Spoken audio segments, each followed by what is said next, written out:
গাজাগামী প্রাণে জাহাজে হানা, আটক থুনবার্গ সহ 12 স্বেচ্ছাসেবী। চাপে নত হবে নাকি শিক্ষা দেবে ইসরায়েল?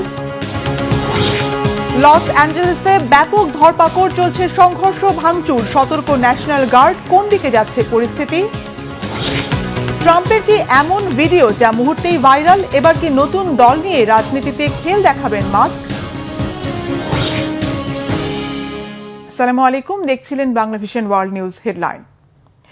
ক্ষুধার্ত ফিলিস্তিনিদের জন্য মানবিক সহায়তাবাহী জাহাজে হামলা চালিয়ে নিজেদের বন্দরে নিয়ে গেছে ইসরায়েলি কমান্ডোরা। জাহাজটিতে পরিবেশ আন্দোলন কর্মী গ্রেটা থুনবার্গ সহ জার্মানি, ফ্রান্স সহ বিভিন্ন দেশের অন্তত 12 জন মানবাধিকার কর্মী ছিলেন। অবিলম্বে তাদের মুক্তির দাবি তুলেছে ফ্রান্স, স্পেন ও জার্মানি। একে আন্তর্জাতিক আইনের লঙ্ঘন বলেছে অ্যামনেস্টি ইন্টারন্যাশনাল। আর ইসরায়েলের বিরুদ্ধে যুদ্ধাপরাধের অভিযোগ তুলেছেন জাতিসংঘের বিশেষ রিপোর্টার ফ্রান্সেসকো অ্যালবানিজ। এত চাপের পরও কি নতি স্বীকার করবে ইসরায়েল, নাকি ফিলিস্তিনের পক্ষাবলম্বনকারীদের শায়েস্তা করার আরেক নজির দেখবে বিশ্ব? বিস্তারিত মেহরাব হোসেন খানের ডেস্ক রিপোর্টে। নিপীড়িত ফিলিস্তিনিদের পক্ষ নেওয়া বা সহমর্মিতা দেখানোর মাসুল হচ্ছে ভীত সন্ত্রস্ত স্বেচ্ছাসেবীদের হাত তুলে রাখার এই দৃশ্যটি। দেখা হবে না সহমর্মীদের জাতীয়তা, শ্রেণী বা ধর্ম। ফিলিস্তিনিদের পক্ষ নেওয়া মানে অমার্জনীয় দুঃসাহস। জীবনও চলে যেতে পারে, দিতে হবে না জবাব, হবে না শাস্তি। মুক্ত গণমাধ্যমের এই যুগে প্রতিনিয়ত বিশ্ববাসীর চোখের সামনে যা করে আসছে দখলদার ইসরায়েল। এবার ইসরায়েলের আগ্রাসী রূপের মুখোমুখি হলেন আন্তর্জাতিক স্বেচ্ছাসেবীদের বহন করা জাহাজ ম্যাডলিন। গাজা উপকূল অভিমুখী ব্রিটিশ পতাকাবাহী জাহাজে ছিলেন আলোচিত পরিবেশ আন্দোলন কর্মী গ্রেটা থুনবার্গ, ফ্রান্সের আইনজীবী সহ জার্মানি, নেদারল্যান্ডস, তুরস্ক ও স্পেনের অন্তত 12 জন স্বেচ্ছাসেবী। এতে বিশ্বজুড়ে তীব্র প্রতিক্রিয়া তৈরি হলেও আমলে নেবে কি ইসরায়েল? আমার নাম গ্রেটা থুনবার্গ। আমি সুইডেন থেকে এসেছি। আন্তর্জাতিক জলসীমায় আমাদের আটকে রাখা হয়েছে। দখলদার ইসরায়েলি বাহিনী কিংবা ইসরায়েলকে সমর্থন যোগানো বাহিনী আমাদের অপহরণ করেছে। সুইডেনের পরিবেশ আন্দোলন কর্মী থুনবার্গ সহ একাধিক মানবাধিকার কর্মী নিজেদের মুক্তির জন্য নিজ নিজ দেশের সরকারের ওপর চাপ প্রয়োগ, ইসরায়েলের হুমকি আর বিশ্ব জনমত গড়ার আহ্বান জানিয়ে অনলাইনে ভিডিও পোস্ট করার মাত্র কয়েক মিনিটের মাথায় মহা দুর্যোগের মুখে পড়ে। গাজা উপকূল থেকে প্রায় 100 নটিক্যাল মাইল দূরে থাকতে জাহাজটির নিয়ন্ত্রণ নেয় ইসরায়েলি কমান্ডোরা। মানবিক সহায়তাবাহী জাহাজ ম্যাডলিনকে সেলফি ইয়ট বলে কটাক্ষ করেছে ইসরায়েলের পররাষ্ট্র দপ্তর। দাবি করা হয় জাহাজে যে পরিমাণ ত্রাণ ছিল তাতে একটি ট্রাক পুরোপুরি ভরবে না। বিভিন্ন শ্রেণী পেশার মানবাধিকার কর্মী সহ জাহাজটি ইসরায়েলের আশদোদ বন্দরে নিয়ে যাওয়া হয়। স্বেচ্ছাসেবীদের ইসরায়েলের রামলা শহরের গিবন কারাগারে আলাদা সেলে রাখার ব্যবস্থা করার নির্দেশনা দিয়েছেন দেশটির জাতীয় নিরাপত্তা মন্ত্রী বেন গাভির।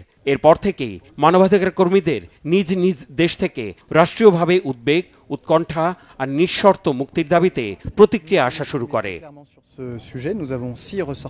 এ বিষয়ে আমরা খুব স্পষ্টভাবে প্রতিক্রিয়া জানিয়েছি। ওই জাহাজে আমাদের 6 জন নাগরিক আছেন। ইসরায়েলি কর্তৃপক্ষকে আগেভাগে সতর্ক করে দিচ্ছি, এই বিষয়ে কোনো ঝামেলা চাই না আমরা। জাহাজটি ইসরায়েলি সেনারা দখলে নেওয়ার শুরু থেকে ফ্রান্সের নাগরিকদের কনসুলেট সুবিধা দেওয়ার কথা বলেছি। আন্তর্জাতিক অলাভজনক সংস্থা ফ্রিডম ফ্লোটিলার কোয়ালিশন FFC পরিচালিত গাজা অভিমুখী ত্রাণবাহী জাহাজ ম্যাডলিনে কমান্ডো হামলার ঘটনায় ইসরায়েলের রাষ্ট্রদূতকে তলব করেছে স্পেনের পররাষ্ট্র দপ্তর। ইসরায়েলের বিরুদ্ধে আন্তর্জাতিক আইন লঙ্ঘনের অভিযোগ তুলেছেন আন্তর্জাতিক মানবাধিকার সংস্থা অ্যামনেস্টি ইন্টারন্যাশনালের মহাসচিব অ্যাগনেস ক্যালামার্ড। সামাজিক মাধ্যমে ইসরায়েলি গণহত্যার দিকেও ইঙ্গিত করেছেন তিনি। ইসরায়েলি বাহিনীর অভিযান চলাকালে জাহাজটির নাবিকের সাথে কথা বলার মুহূর্তের ভয়ঙ্কর অভিজ্ঞতা সামাজিক মাধ্যমে শেয়ার করেছেন জাতিসংঘের বিশেষ রিপোর্টার ফ্রান্সেসকো অ্যালবানিজ। সেই সাথে গাজার ত্রাণ বিতরণ কেন্দ্রগুলোকে কসাইখানার সাথে তুলনা করেছেন তিনি।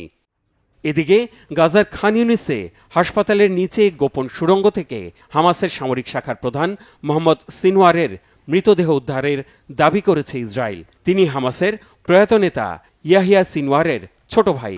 দাবি করা হয়েছে হামাসের আরেক শীর্ষ নেতা রাফাহ ব্রিগেডের কমান্ডার মোহাম্মদ শাবানা সহ আরও কয়েকজন সশস্ত্র যোদ্ধার মরদেহ উদ্ধার করা হয়েছে। গত মাসেই মোহাম্মদ সিনওয়ারকে হত্যার আনুষ্ঠানিক দাবি করেছিলেন ইসরায়েলের প্রধানমন্ত্রী Benjamin Netanyahu. Mehrab Hussain Khan, Bangla vision news desk.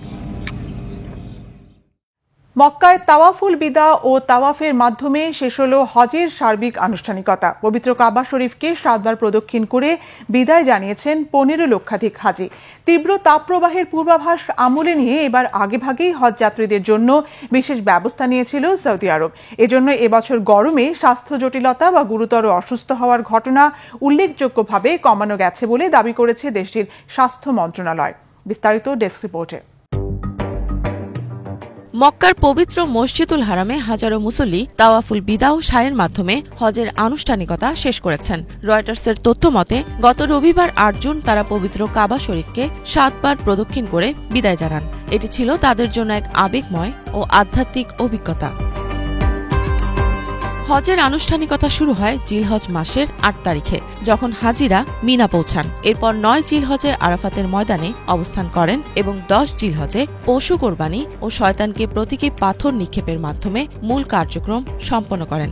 হজের শেষ দিনে হাজিরা বিদায়ী তাওয়াফ ও সাই করে হজের আনুষ্ঠানিকতা সমাপ্ত করেন। সাই হল সাফা ও মারোয়া পাহাড়ের মধ্যে 7 বার দৌড়ানো। এ সময় মুসল্লিরা আল্লাহর রহমত ও সহানুভূতির জন্য দোয়া করেন। 2025 সালের হজে প্রায় 18 লাখ মুসল্লি অংশগ্রহণ করেন, যার মধ্যে 16 লাখ বিদেশি। সৌদি আরব কর্তৃপক্ষের মতে এবারের হজ ছিল সফল ও নিরাপদ, যেখানে মুসল্লিদের সেবা ও নিরাপত্তা নিশ্চিত করতে সর্বাত্মক চেষ্টা করা হয়েছে।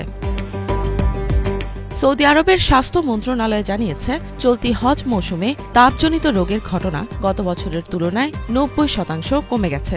তাপজনিত রোগের কারণে হাসপাতালে ভর্তি হওয়া বা নিবিড় পরিচর্যা কেন্দ্র আইসিইউতে রোগীদের উল্লেখযোগ্য বৃদ্ধি বা অস্বাভাবিক সংখ্যা দেখা যায়নি। 2024 সালের হজ মৌসুমে মক্কায় তাপমাত্রা 51.8 ডিগ্রি সেলসিয়াসে পৌঁছেছিল। সে সময় অন্তত 1301 জন হাজি প্রাণ হারান এবং 2764 জন তাপজনিত অসুস্থতায় আক্রান্ত হন। এই পরিস্থিতির পর হজ মৌসুমে তাপজনিত রোগ প্রতিরোধে ব্যাপক ব্যবস্থা গ্রহণ করে সৌদি আরব। কিং ফয়সাল স্পেশালিস্ট হাসপাতাল ও রিসার্চ সেন্টারের গবেষণায় দেখা গেছে, তাপমাত্রা বাড়লেও হিটস্ট্রোকের ঘটনা 74.6% ও মৃত্যুহার 47.6% কমে গেছে। সৌদি আরব এবার হজ যাত্রীদের জন্য ব্যাপক তাপ সুরক্ষা ব্যবস্থা গ্রহণ করে। গুরুত্বপূর্ণ হজ এলাকা জুড়ে স্থাপন করা হয় 400টি কুলিং ইউনিট এবং 50,000 বর্গমিটার ছায়াযুক্ত বিশ্রাম এলাকা। 10 কিলোমিটার দীর্ঘ রাস্তায় সংযুক্ত করা হয়েছে বায়ু শীতলকরণ ব্যবস্থা। সৌদি আরবের গ্র্যান্ড মসজিদে বিশ্বের সবচেয়ে বড় এয়ার কন্ডিশনার স্থাপন করা হয়েছে। হাজিদের জন্য ছাতা, পানি সরবরাহ এবং মিস্ট স্প্রে ব্যবস্থা নিশ্চিত করা হয়। স্বাস্থ্যসেবা কর্মীদের জন্য তাপজনিত রোগ ব্যবস্থাপনা নির্দেশিকা বাস্তবায়ন করা হয়েছে। এছাড়া হাজিদের মধ্যে তাপজনিত রোগ সম্পর্কে সচেতনতা বৃদ্ধির লক্ষ্যে প্রচারণা চালানো হচ্ছে। হজ ইসলামের 5টি স্তম্ভের একটি, যা শারীরিক ও আর্থিকভাবে সক্ষম মুসল্লিদের জন্য জীবনে একবার পালন করা ফরজ। এটি শুধুমাত্র একটি ধর্মীয় কর্তব্য নয়, বরং আত্মশুদ্ধি ও আল্লাহর নৈকট্য লাভের এক মহা সুযোগ। ইফাত জাহান, বাংলাভিশন। অভিবাসী ধরপাকড়ের জেরে উত্তাল যুক্তরাষ্ট্রের লস অ্যাঞ্জেলেসের পরিস্থিতি এখনও নিয়ন্ত্রণে আসেনি, বরং আইনশৃঙ্খলা বাহিনীর অভিযানের প্রতিবাদে রাস্তায় নেমেছে শত শত নগরবাসী। যদিও এর উল্লেখযোগ্য অংশই অস্তিত্ব সংকটে পড়া অভিবাসী। থেমে থেমে চলছে সংঘর্ষ, ভাঙচুর আর অগ্নিসংযোগ। আটকের সংখ্যা এরই মধ্যে 100 ছাড়িয়েছে। নগরীর গুরুত্বপূর্ণ স্থাপনার সুরক্ষায় সতর্কাবস্থায় ন্যাশনাল গার্ড। এমন পরিস্থিতিতে কি আরও ঘোলাটে দিকে যাচ্ছে, মোড় নিতে যাচ্ছে লস অ্যাঞ্জেলেসের পরিস্থিতি? ইরান, লিবিয়া সহ 12টি দেশে প্রেসিডেন্ট ডোনাল্ড ট্রাম্পের ভ্রমণ নিষেধাজ্ঞার সাথে কি এর কোনো সংযোগ রয়েছে? বিস্তারিত চন্দ্রিকা মজুমদারের ডেস্ক রিপোর্টে। যুক্তরাষ্ট্রের লস অ্যাঞ্জেলেসে শনিবার থেকে টানা 3য় দিনের মতো অব্যাহত রয়েছে অবৈধ অভিবাসীদের ধরপাকড়ের বিরুদ্ধে বিক্ষোভ। প্রশাসন যত কঠোর পদক্ষেপ নিচ্ছে, ততই যেন দৃঢ় হয়ে উঠছেন বিক্ষোভকারীরা। পরিস্থিতি নিয়ন্ত্রণে আনতে গেল রবিবার 2000 জাতীয় নিরাপত্তা কর্মী মোতায়েন করা হয়েছে। সেনা সংখ্যা আরও বাড়ানোর ঘোষণা দিয়েছে ফেডারেল সরকার। তবে প্রশাসনের কঠোরতাকে আমলে নিচ্ছেন না বিক্ষোভকারীরা। লস অ্যাঞ্জেলেসের কেন্দ্রস্থলে ক্যালিফোর্নিয়া জুড়ে অভিবাসন অভিযানের বিরুদ্ধে সর্বশেষ বিক্ষোভ চলাকালীন সময়ে 1000-এরও বেশি বিক্ষোভকারী নিরাপত্তা কর্মীদের সাথে পাল্টাপাল্টি সংঘর্ষে লিপ্ত হন। আমরা এখানে আমাদের আশেপাশের এলাকা থেকে বিচ্ছিন্ন হওয়া পরিবারগুলোর জন্য প্রতিবাদ করছি। সরকারের এমন পদক্ষেপে অধিবাসীদের জীবন অস্থিতিশীল করে তুলেছে। আমরা ন্যায় বিচার চাই। প্রশাসন পরিস্থিতি আরও খারাপ করে তুলছে। এর ফলে সরকারের উপর থেকে আমাদের বিশ্বাস নষ্ট হয়ে যাচ্ছে। আমরা কেবল একটি নিরাপদ আশ্রয়স্থল চেয়েছিলাম, তবে সরকার আমাদের বিরুদ্ধে নানান অভিযোগ এনে এই জায়গাটি আমাদের বসবাসের জন্য অনিরাপদ করে তুলছে। বিভিন্ন স্থানে ফেডারেল কর্মী ও পুলিশের সাথে ধাক্কাধাক্কি ও সংঘর্ষে জড়ায় বিক্ষোভকারীরা। বিক্ষুব্ধ জনতাকে ছত্রভঙ্গ করতে টিয়ার গ্যাস, রাবার বুলেট ও ফ্ল্যাশব্যাং ব্যবহার করে নিরাপত্তা বাহিনী। ধরপাকড় চালিয়ে এরই মধ্যে 118 আন্দোলনকারীকে আটক করেছে পুলিশ। নিরাপত্তা বাহিনীর হামলার জবাব দিতে তাদের লক্ষ্য করে ইটপাটকেল ও বোতল ছোড়ে বিক্ষোভকারীরা। আমি এখানে জন্মগ্রহণ করেছি, তবে আমার পরিবারের অনেক সদস্য অভিবাসী। অবশ্য এটা যদি নাও হতো, তাও আমি মনে করি সরকারের এই পদক্ষেপ একেবারেই গ্রহণযোগ্য নয়। তারা পরিবারগুলিকে বিচ্ছিন্ন করে দিচ্ছে। সবচেয়ে হৃদয় বিদারক বিষয় হচ্ছে এরা অভিবাসীদের অপরাধী হিসেবে দেখানোর চেষ্টা করছে। তবে এদেশে থেকে কঠোর পরিশ্রম করে শুধু নিজেদের পরিবারকে ভালো রাখতে চায় তারা। It's just very heartbreaking, so I wanted to show my support and my love out here today. Los Angeles ছাড়াও আন্দোলন ছড়িয়ে পড়েছে সান ফ্রান্সিসকো ও ক্যালিফোর্নিয়ার আরও কয়েকটি শহরে। তবে নিরাপত্তা বাহিনীর ওপর হামলা চালালে তার ফলাফল ভালো হবে না বলে হুঁশিয়ারি দিয়েছেন president Trump. Iran, Yemen, Libya সহ 12টি দেশকে যুক্তরাষ্ট্র ভ্রমণের নিষেধাজ্ঞা দেওয়ার পর এবং অবৈধ অভিবাসীদের বিরুদ্ধে ট্রাম্প প্রশাসনের নীতির জেরেই শুরু হয়েছে এই আন্দোলন। Chandrika Majumdar, Bangla vision, news desk. মার্কিন প্রেসিডেন্ট ডোনাল্ড ট্রাম্পের একটি ভিডিও হুট করে ভাইরাল। প্রেসিডেন্টের জন্য নির্ধারিত বিমান এয়ারফোর্স ওয়ানে ওঠার সময় ক্যামেরায় ধরা পড়ে আলোচিত ওই দৃশ্য, যা মুহূর্তে ছড়িয়ে পড়ে, তোলপাড় ফেলে দেয় নেট দুনিয়ায়। অনেকে বলছেন সাবেক প্রেসিডেন্ট বাইডেনকে নিয়ে উপহাস করে ট্রাম্প যে পাপ কামিয়েছেন এর ফল এটি। আসলে কি আছে ভাইরাল এই ভিডিওতে? হিজল জুবাইরের ডেস্ক রিপোর্টে বিস্তারিত। কথায় বলে অন্যের দুর্দিনে উপহাস করতে নেই, যে কোনো সময় নিজেরই ওপর বুমেরাং হয়ে ফিরে আসতে পারে সেই উপহাস। এ যেন তারই জ্বলন্ত উদাহরণ। রবিবার সরকারি বিমান এয়ারফোর্স ওয়ানে উঠতে গিয়ে এভাবেই সিঁড়িতে হোঁচট খেয়ে পড়ে যান মার্কিন প্রেসিডেন্ট ডোনাল্ড ট্রাম্প। সৌভাগ্যবশত দ্রুত নিজেকে সামলে নিতে সক্ষম হন তিনি। ভাগ্য সুপ্রসন্ন না হলে ঘটে যেতে পারত বড় ধরনের দুর্ঘটনা। তবে এ যাত্রায় গুরুতর কোনো আঘাত পাননি। সংশ্লিষ্ট বিভিন্ন সূত্র জানিয়েছে, রবিবার নিউ জার্সির মরিসটাউন এয়ারপোর্টে এ ঘটনা ঘটে। সাংবাদিকদের সাথে কথা বলা শেষে সেখান থেকে ম্যারিল্যান্ড স্টেটে মার্কিন প্রেসিডেন্টদের জন্য নির্ধারিত অবকাশ যাপন কেন্দ্র ক্যাম্প ডেভিডে যাচ্ছিলেন ট্রাম্প। এদিকে এরই মাঝে সামাজিক মাধ্যমগুলো সহ ইন্টারনেটে ভাইরাল হয়ে ছড়িয়ে পড়েছে ট্রাম্পের হোঁচট খাওয়ার ওই ভিডিও।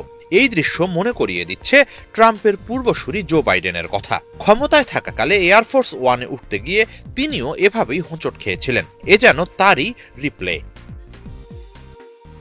অতীতে ওই হোঁচট খাওয়ার ঘটনায় ধারাবাহিকভাবে বাইডেনকে উপহাস করেন ট্রাম্প। বাইডেন শারীরিকভাবে প্রেসিডেন্টের দায়িত্ব পালনে সক্ষম নন, তার বয়স অনেক বেশি, তিনি আনফিট। ওই হোঁচট খাওয়ার জেরে এরকম অনেক অভিযোগ তোলেন তিনি। ভাগ্যের কি নির্মম পরিহাস, এবারে সেই একই দুর্ঘটনার শিকার হতে হলো ৭৮ বছর বয়সী ট্রাম্পকেও। আর এর জেরেই সামাজিক মাধ্যমগুলোতে তাকে নিয়েও শুরু হয়েছে উপহাস আর হাসি তামাশা। অনেকেই ট্রাম্পকে আখ্যা দিচ্ছেন বাইডেন 2 হিসেবে। কেউ কেউ আরো আগ বাড়িয়ে বলছেন ট্রাম্প বলে কেউ নেই, এটা বাইডেনের বডি ডাবল। নেটিজেনদের অনেকের মতে ট্রাম্প বাইডেনের হোঁচট খাওয়া নিয়ে উপহাস করে যে পাপ করেছিলেন এ হলো তারই কর্মফল। পাপ যে বাপকেও ছাড়ে না, এ তারই স্পষ্ট নজির। এই সুযোগে ট্রাম্পকে এক হাত নিচ্ছেন ডেমোক্র্যাট সমর্থকরাও। বাইডেনকে নিয়ে বলা ট্রাম্পের কথারই পুনরাবৃত্তি করে তারা বলছেন, ট্রাম্পের এই হোঁচট খাওয়াই বলে দিচ্ছে প্রেসিডেন্টের দায়িত্ব পালনে তিনি অক্ষম, তার অনেক বয়স হয়েছে, এবারে প্রেসিডেন্ট পদে ইস্তফা দেয়া দরকার।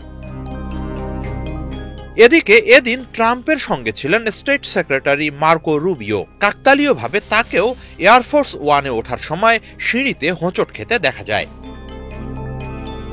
হিচল জুবায়ের, বাংলা ভিশন। মার্কিন প্রেসিডেন্ট ডোনাল্ড ট্রাম্পের সঙ্গে দ্বন্দ্বের রেশ থাকতে নতুন রাজনৈতিক দল গঠনের ইঙ্গিত দিয়েছেন ইলন মাস্ক। নিজের সামাজিক যোগাযোগ মাধ্যম এক্সে 22 কোটি অনুসারীর উদ্দেশ্যে প্রশ্ন ছুড়ে দিয়ে জরিপ চালিয়েছেন তিনি। জরিপে প্রায় 80% মতামত পড়েছে ওই প্রশ্নের সমর্থনে। এক্স হ্যান্ডেলে কি প্রশ্ন করেছিলেন, কি জানতে চেয়েছিলেন ট্রাম্পের পরম ঘনিষ্ঠজনের তালিকা থেকে সদ্য বাদ পড়া মার্কিন এই ধনকুবের? বিস্তারিত মীর ফজলের আপডেট ডেস্ক রিপোর্টে। একজন মার্কিন প্রেসিডেন্ট, আরেকজন বিশ্বের সবচেয়ে প্রভাবশালী উদ্যোক্তা। ডোনাল্ড ট্রাম্প ও ইলন মাস্কের সম্পর্কটা যেন পুরনো হলিউড সিনেমার মতো। বন্ধুত্ব আছে, আবার দ্বন্দ্বও আছে, কিন্তু এরপরও সবসময় আলোচনার কেন্দ্রবিন্দুতে থাকেন তারা। 2016 ও 2020 সালের নির্বাচনে ডেমোক্র্যাট প্রার্থীদের ভোট দিয়েছিলেন ইলন মাস্ক। তবে 2022 সালের মধ্যবর্তী নির্বাচনে রিপাবলিকানদের ভোট দেওয়ার ঘোষণা দেন তিনি। এরপর ধীরে ধীরে ট্রাম্পের ঘনিষ্ঠ মিত্রে পরিণত হন মাস্ক। এমনকি ট্রাম্প তাকে ডিপার্টমেন্ট অফ গভর্নমেন্ট এফিসিয়েন্সির প্রধান পদেও নিয়োগ দেন। তবে সম্প্রতি ট্রাম্প ও মাস্কের সম্পর্ক নাটকীয়ভাবে অবনতি ঘটেছে। ট্রাম্প প্রশাসনের দায়িত্ব থেকে ইলন মাস্ক পদত্যাগের পর রীতিমতো প্রতিদ্বন্দ্বী হয়ে উঠেছেন তারা। মার্কিন প্রেসিডেন্ট ইলন মাস্ককে কটাক্ষ করে বলেছেন তার সঙ্গে সব সম্পর্ক শেষ। এমনকি মাস্কের প্রতিষ্ঠান টেসলাকে আর সরকারি ভর্তুকি না দেওয়ার ঘোষণাও দিয়েছেন তিনি। তবে ইলন মাস্কও হাল ছাড়বার পাত্র নন। এবার যুক্তরাষ্ট্রের 2 দলীয় রাজনৈতিক ব্যবস্থার বিকল্প হিসেবে একটি নতুন রাজনৈতিক দল গঠনের ইঙ্গিত দিলেন মাস্ক। গত 5 জুন মাস্ক তার সামাজিক মাধ্যমের প্ল্যাটফর্ম এক্সে একটি জরিপ চালান। তিনি 22 কোটি অনুসারীর কাছে প্রশ্ন রাখেন, আমেরিকায় এমন একটি নতুন রাজনৈতিক দল গঠনের কি সময় এসেছে যা আসলে মাঝামাঝি অবস্থানরত 80% মানুষকে প্রতিনিধিত্ব করবে?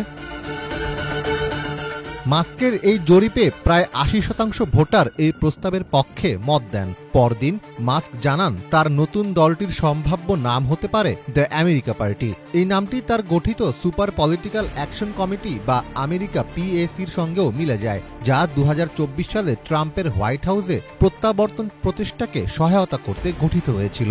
সে সময় প্রায় $200 মিলিয়ন ব্যয় করে ট্রাম্পের সবচেয়ে বড় ও প্রভাবশালী দাতাদের একজন হয়ে উঠেছিলেন মাস্ক।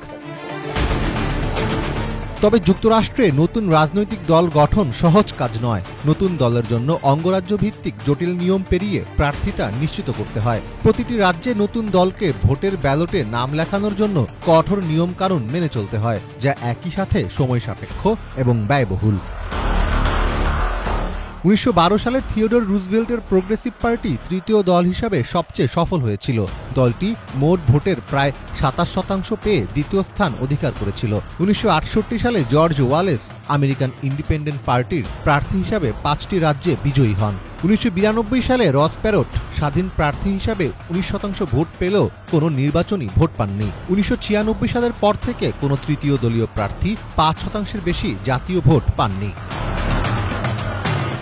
মাস্কের বিপুল সম্পদ ও সামাজিক যোগাযোগ মাধ্যমের প্রভাব থাকলেও যুক্তরাষ্ট্রে তৃতীয় দল হিসেবে সফল হওয়ার ঘটনা খুবই দুর্লভ। ফলে অনলাইনে ব্যাপক সাড়া পেলেও মাস্কের এই অভিপ্রায় বাস্তবে আলোর মুখ দেখবে কিনা সেটিই এখন দেখার বিষয়। মীর ফজলে রাব্বি, বাংলা ভিশন। এই ছিল আজকের মতো। সাথে থাকায় ধন্যবাদ।